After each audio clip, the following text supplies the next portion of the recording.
controversial story to tell, and it is something that is what you would call mind-boggling. The speakers they run in tandem. There's Mark Phillips, and he's from Nashville, Tennessee, aka Gore Country, and his vocation primarily has been in the advertising field. He was oriented to medical telemetry, electronics, commercial aviation, and national tourism. His skills were in the area of subliminal marketing tools for the subcontractor to the DOD, Department of Defense. And it reminded me that one time I heard somebody, it used to be a joke when we heard about people who were doing things in the area of hypnosis, whether it was Pat Collins or Arthur Ellen. But now we find it's no longer really the entertainment thing that it used to be. It's a very sophisticated business and has been done on a much larger scale. But his work with the DOD and the subcontractor led to his specialty in the subliminal persuasion, and made him a subliminal persuasion expert. He's recognized in the media nationally and has been interviewed by many people on the subject of mind control. And he is also best known for his help in the recovery of our second speaker, who's Kathy O'Brien. And Kathy comes from Michigan. She is formerly also with the U.S. Department of Defense. The MK Ultra Monarch CIA mind control slave is what was the expression used. And she was a victim of a pedophilia, and she started this horror story that was a terrible thing from beginning to end, but thank God it didn't work. One of the things about this program this evening is that the question that will be answered is that why, as you listen to the two speakers, ask yourself this question: is it meant that the leaders of our country take their oath of office and say, "So help me God"? Let's give a warm welcome to our speakers this evening. Both of you, would you please come forward now? And we have Mark Phillips, who will give us an introduction.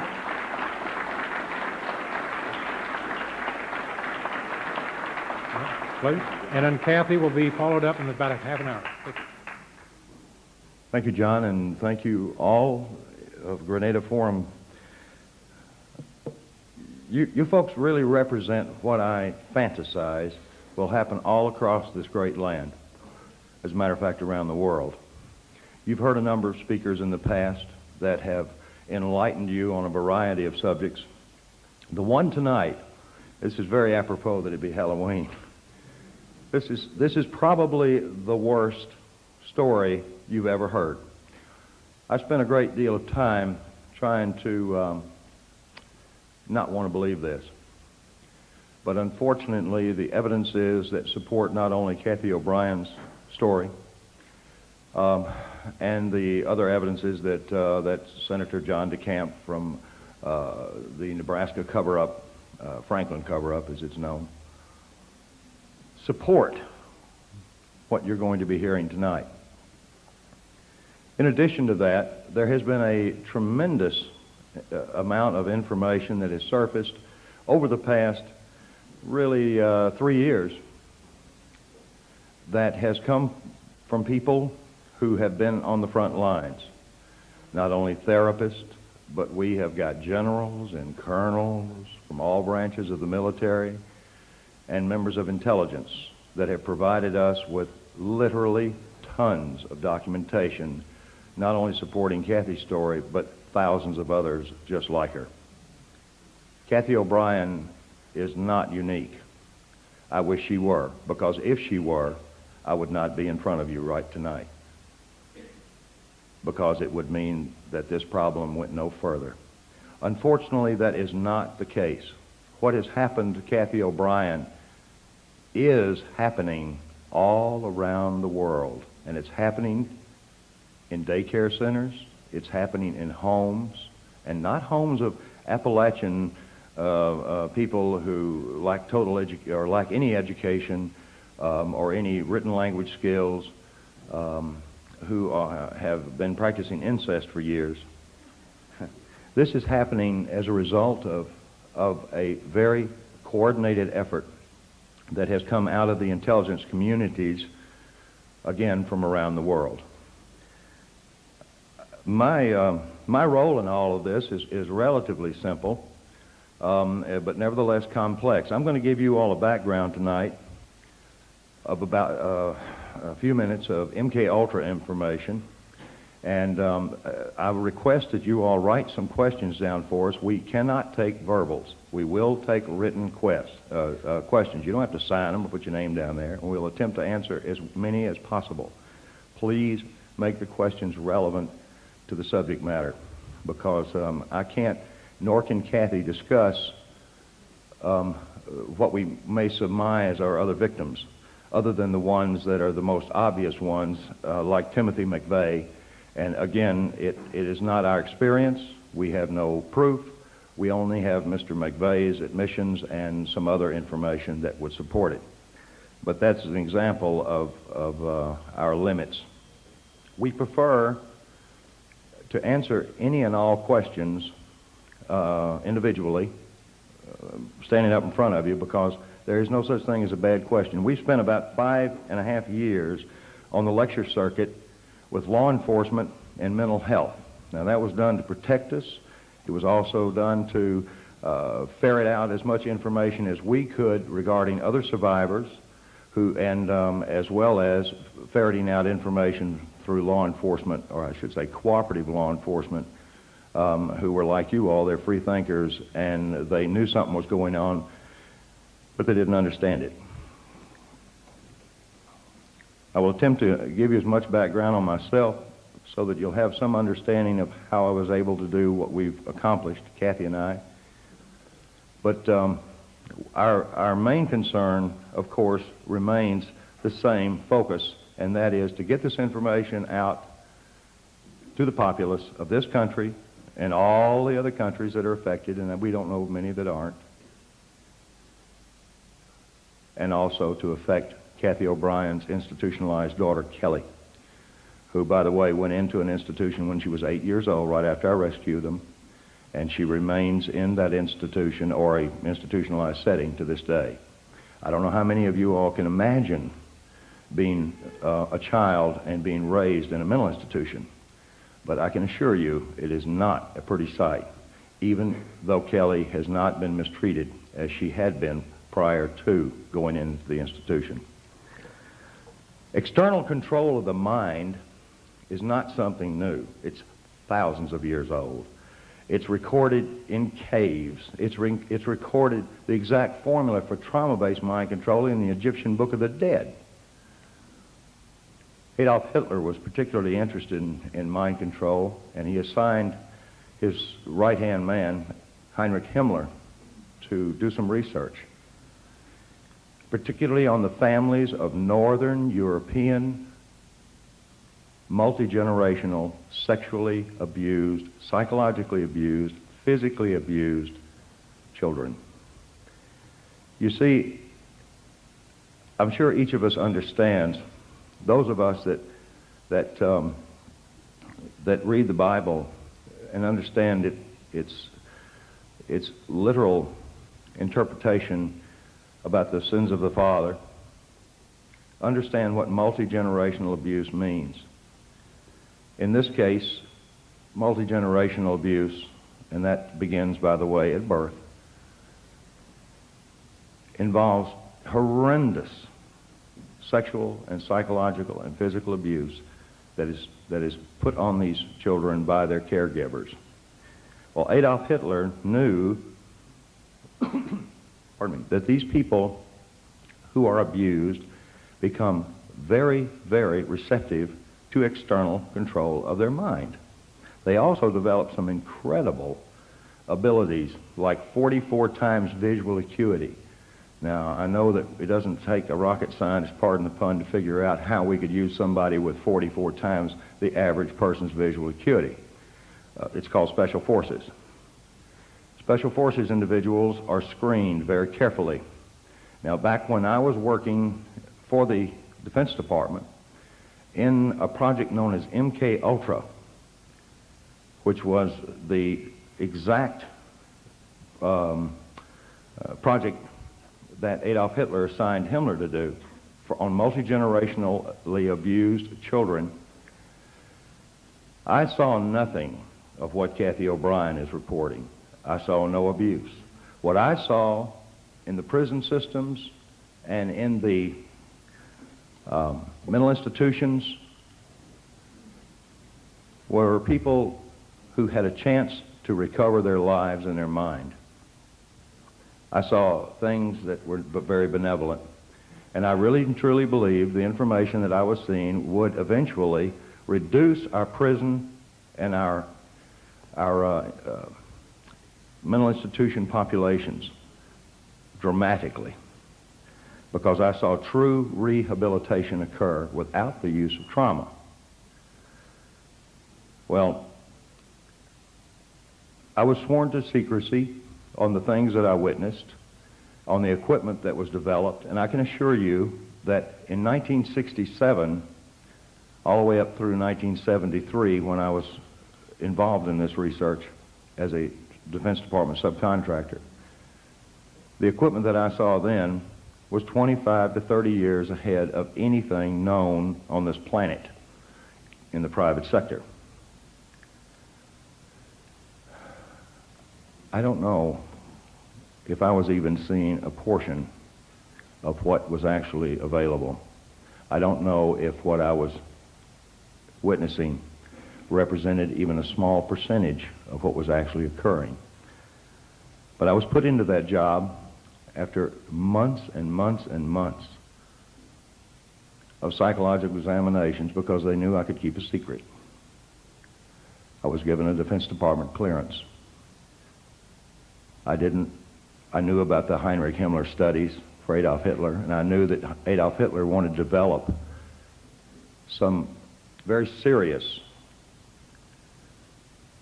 people to put in places to control various regions in what he called, and George Bush called, and Nero called, the New World Order. You see, Adolf Hitler was not the first, nor was George Bush, to fantasize about this hideous idea of totalitarian government enslaving an entire globe through mind manipulation. Now, mind manipulation comes in a lot of forms. You folks in this room are not falling into one big, huge trap, and that is information control. And I, again, thank the Grenada Forum for bringing Kathy and I in to impart this message, because we need your support. This book is not distributed through bookstores for the most part. The few bookstores that do handle it directly with us. To guard the integrity of the book so that it would go totally uncensored, we published it ourselves the first time. We now have an opportunity before us because many of the people Kathy has mentioned in the book have been indicted for a variety of reasons, or are facing indictments, or have fled their respective countries, or stepped down from power. For one simple reason, corruption that they could not cover up. Now, the corruption that we're talking about here goes beyond, I hope, most of you all's limits of experience. It certainly went beyond mine. I had a household that this is totally alien to. But what Adolf Hitler began in his adamant research on, he had the largest number of human subjects from which to work and do his horror on. And it was even accepted by most of the people in his country that these prisoners of war were indeed to be subjected to anything that he chose that would better his country. Well, MK Ultra took on the same scientist, because in 1947, when the National Security Act was formed, there was a project that was developed called Project Paperclip. There was a few airlines at that time that were cranked up. Capital International Airlines was one of those airlines. I was vice president of Capital Airlines for a period of time. Capital International Airlines. This is very similar to the hat that they wore. By the way, you realize that if we could get these guys to all wear a hat, force them into a uniform, our problems are over. I told Kathy, I said, I don't know how to introduce this information. I said, do we come out here and say that we're the first and second oldest professions? All right, I want to see who laughed. Well, Kathy O'Brien certainly is a remarkable person, but I can assure you the prognosis for recovery of someone who has been horribly abused before age 5, before the brain is fully formed, the recovery I should say, the level of recovery is very good. These people can lead normal, productive lives, even though they've experienced, in most cases, a lifetime of horrific abuse. That was the thing that surprised me the most. Now, there are a lot of survivors out there. There are a lot of survivors in various levels of recovery. Kathy is, again, the only one that we know of that is vocal, that has written a book, that's been validated, and we haven't been locked up. Now, I want everybody in this room to understand that neither Kathy or I are suicidal. And we just came back from Arkansas, and I want to tell you, Kathy and I were invited over there to spend 4 days with the investigators because they had found one chapter of her book they were actually able to validate. I said, well, give it to me in print. And they said, we can't do that. I said, well, okay. Can I use this recording? I was only joking. They patted me down before I went in. But no, these people are what I consider friends of yours and mine. Now, if there are any CIA operatives in this room, you don't have to hold up your hand. But I'll tell you where I'm staying, and I want you to come see me alone. Particularly if you're trying to disrupt what we're doing. Because this information that Adolf Hitler was developing, we developed through Project Paperclip. Project Paperclip was the importation of Nazi and fascist scientists into this country after World War II that saturated our universities, saturated our Fortune 500 corporations, saturated NASA. It built NASA. And it has infiltrated every aspect of society with its filth. Filth in child pornography, filth in blood rituals and hideous religious beliefs that involve human sacrifice, anything to traumatize the mind. Some of these, I'm approached by a number of avid researchers that say, well, this is Satan behind it. Well, I want to tell you, these are people behind it, because I worked for the airline that brought these folks in. I had no idea what I was involved in, but I was recruited by Capital International Airways for the purposes that I could keep my mouth shut, and I worked on a need-to-know basis. Most operatives do not know who they're working for. There are over 86,000 of them in this country. Now, you divide that by 50 and see what you come up with. This place is crawling with Big Brother. The KGB never had that many functioning operatives in high levels as we do in this country. 1984, George Orwell's book, really was a grim prophecy that has come true. Most people are saying, we got to stop this New World Order from taking over. It's already here. We're in it. Now, let's understand who the players are and some of their tools. Mind control, whether it be trauma-based mind control to develop a totally robotic human being, is one type. Fortunately, it requires a great deal of horrible trauma that somebody's got to put on to these people.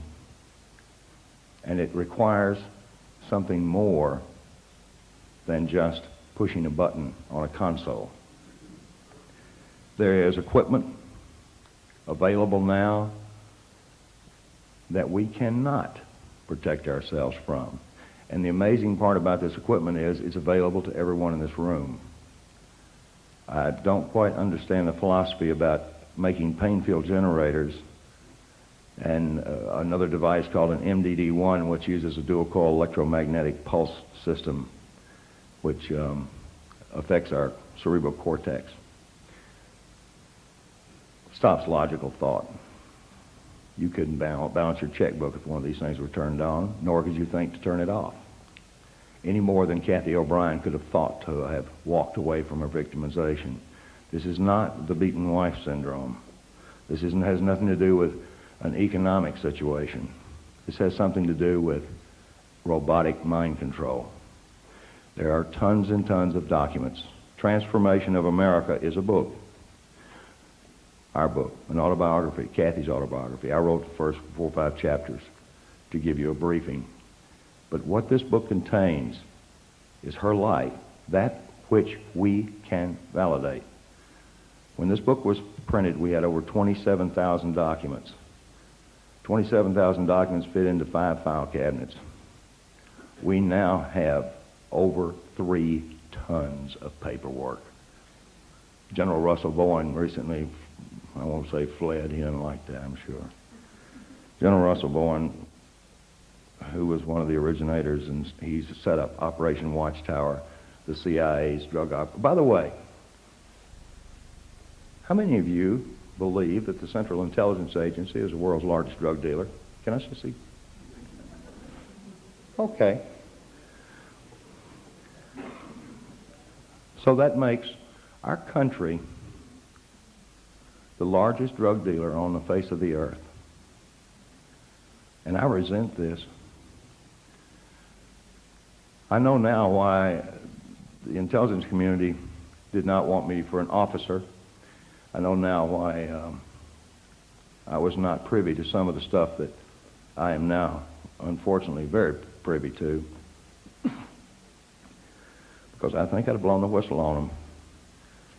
There's a lot of whistleblowers out here now, and you folks are getting to hear them. You've been hearing them for years. This is one of the longest, oldest running groups that I'm aware of. I see a lot of familiar faces out there, and I see some people that, if they were in my position, would do exactly the same thing Kathy and I have had to do. I'm not into this. I was hired because I could keep secrets. This is against my programming, but I can assure you of this. It would be against God and everything that I am if I didn't get up here and talk and present Kathy O'Brien so that she can present her story.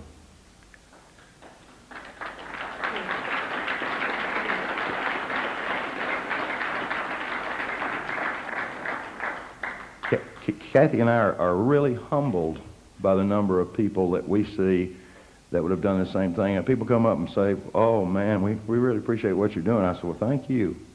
And I appreciate hearing that. I even appreciate people when they say, this is hard to believe. I'm going to look at this book and I'm going to look at these documents. I tell them, please, please, please do this. Look in the back of our book and you'll get a thumbnail sketch of some books that you can get that are written by doctors, intelligence officers, and a number of other concerned professionals who present the elements of what Kathy experienced. In 1977, the 95th U.S. Congress had met because this is good news, because I wouldn't have 1 ounce of credibility up here as far as MK Ultra goes if this didn't come out, and I couldn't even tell you the code name. But in 1977, the 95th U.S. Congress met to address an issue that a Dr. Ewing Cameron, the founder of the American Psychiatric Association, the APA, the lobby group in Washington that controls what doctors do for our heads when we run into trouble. APA, psychiatry is the youngest of all the healing arts, and it is the most primitive of them all because, yes, and I'm sure there's psychiatrists, may be psychiatrists in this room. After that clapping, I'm sure they won't hold their hands up. But I know there are therapists in here. I've seen 2 already. These therapists know exactly what I'm talking about because the information that they're provided by their lobby has been carefully screened. Information on rehabilitating victims of mind control is not only scarce, but it's required some incredible efforts by some brave individuals who wound up getting sued because they could not violate the civil rights of the individual that they were actually treating. The situation with Kathy and I was very different. I wasn't a doctor. I wasn't a psychiatrist. I had no insurance or practice or license to protect. So I kept Kathy from reading newspapers. You see, when I rescued her on February the 8th, 1988, she didn't know her name, how old she was, or where she'd been. I'd seen this with people involved in espionage. And I immediately thought that Kathy had been an information courier, even though she was dressed like a prostitute, walked like a prostitute, and talked like somebody that was leading a Christian choir somewhere. It was such a conflict, I couldn't quite grasp this contrast until I was given a great deal of information from some people involved in intelligence in this country and abroad. I was fed a treatment modality that ultimately would lead to putting Kathy O'Brien free again for the second time in her life. The first time was when she was born, and it stopped right there. Kathy O'Brien had been a victim of the most horrendous abuse system known to man. The type of mind control, again, that Adolf Hitler thought that he could use on certain individuals, putting them in positions of extraordinary power and having invisible strings, the master puppeteer, to their minds and what they said. I don't know if we have politicians like that now or not, because it seems like you don't have to put them under mind control. They'll do anything that corrupt members of Congress persuade them to do.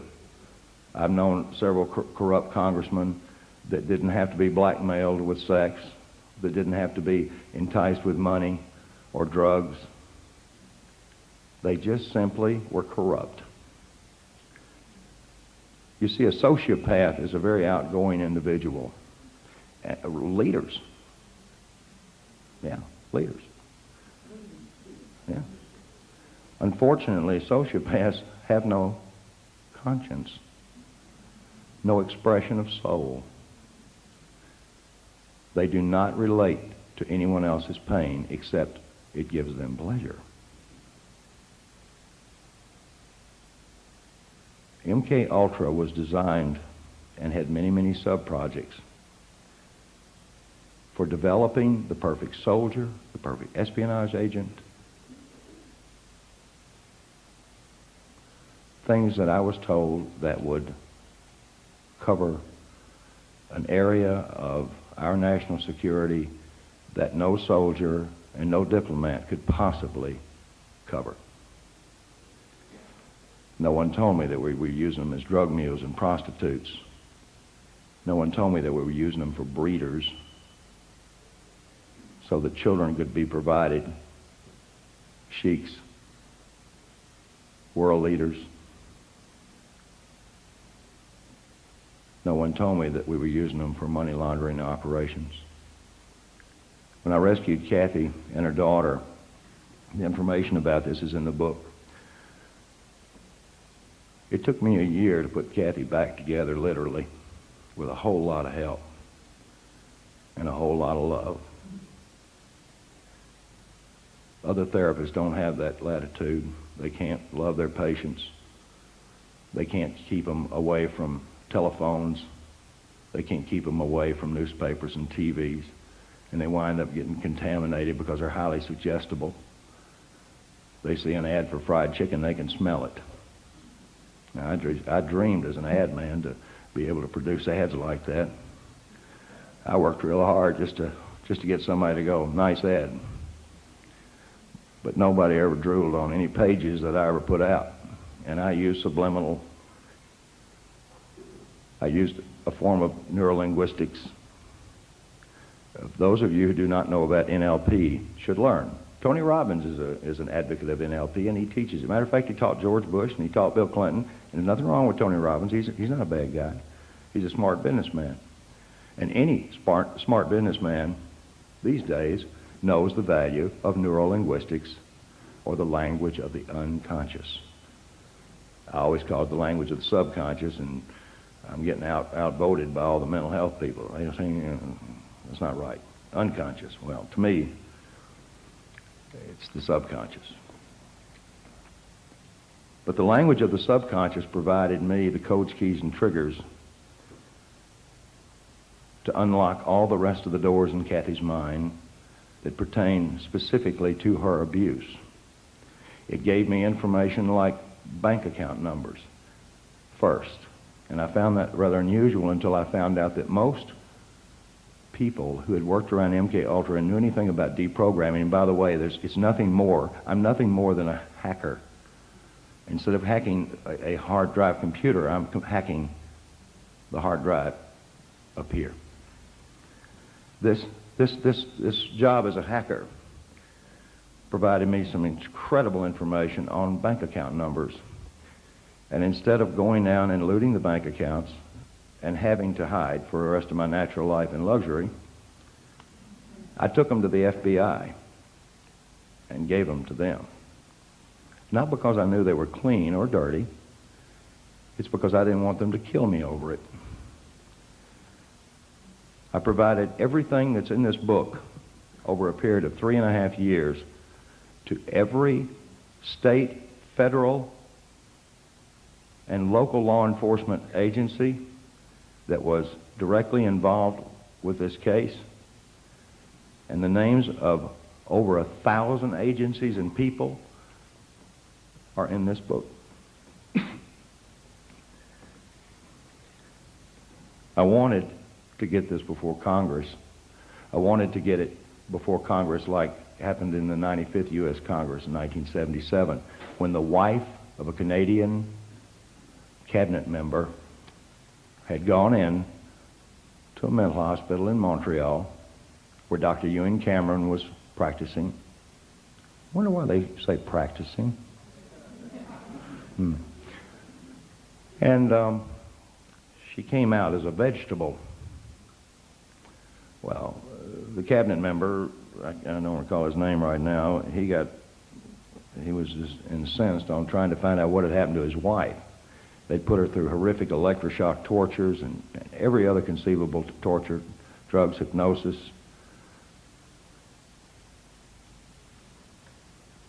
Unfortunately, many, many others were involved in Dr. Ewan Cameron, the founder of the APA's experiments.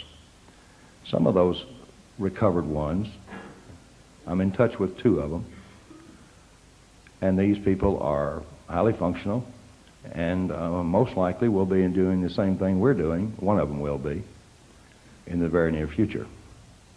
I don't know of any in this country that have recovered to the point where Kathy O'Brien has, because no doctor can dedicate 16 to 18 hours a day, day in, day out, 7 days a week, and violate every civil right that they've got and get away with it legally. Nor can they have their patients legally go into the safes or safe of their handlers and pull out their diaries. Ooh. By the way, in one of the diaries, it's got Bill Clinton's home phone number. It's got Dick Thornburg on a coke deal for $20,000. And the list goes on. This is a small group, gang.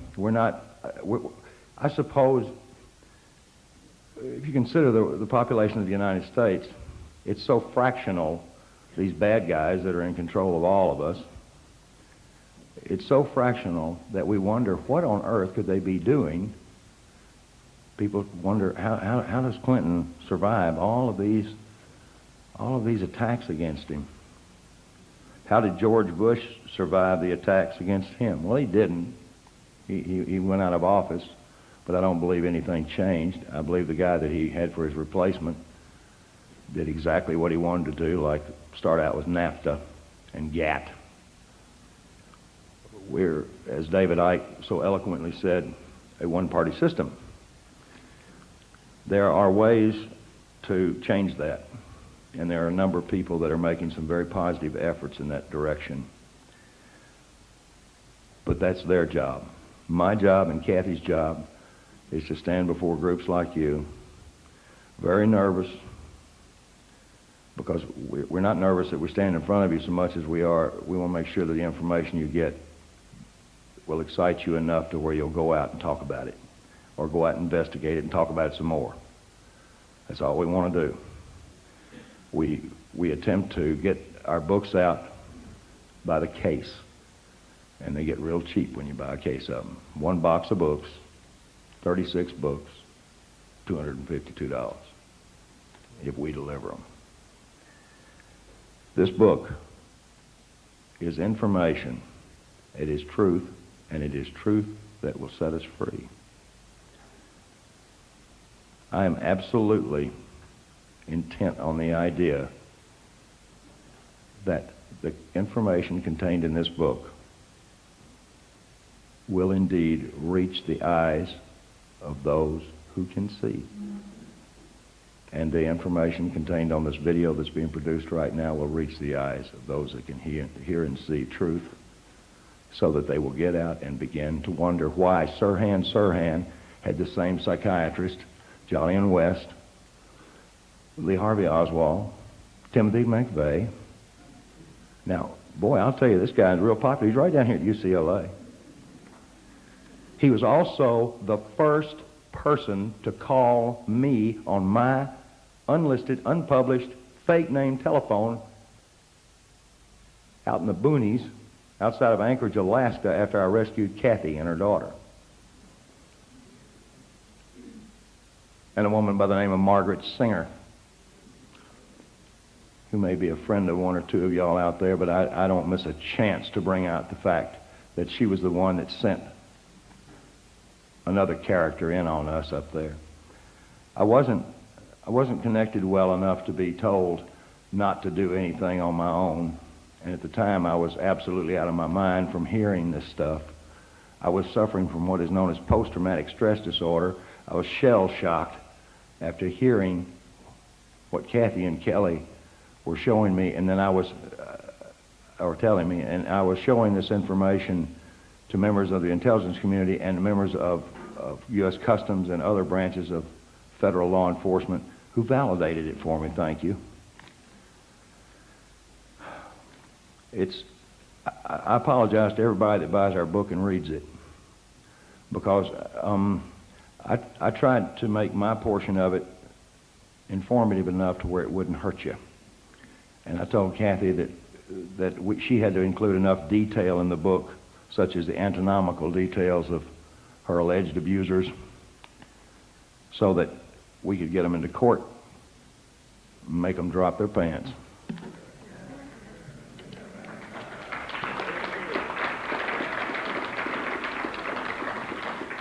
That kind of leads me into the presenter for the second oldest profession, or first oldest profession. I'll get that second reverse. Now, who was first? Well, I don't know. It's a long debate in the intelligence community whether prostitutes or spies came first and second. I don't know. Ladies first, okay. That's a good one. At this point, I'd like to present Kathy O'Brien, the person who rescued my spirituality. I wasn't a bad guy, but I needed that extra push, and I'm mighty proud to have been with her for over 8 years now.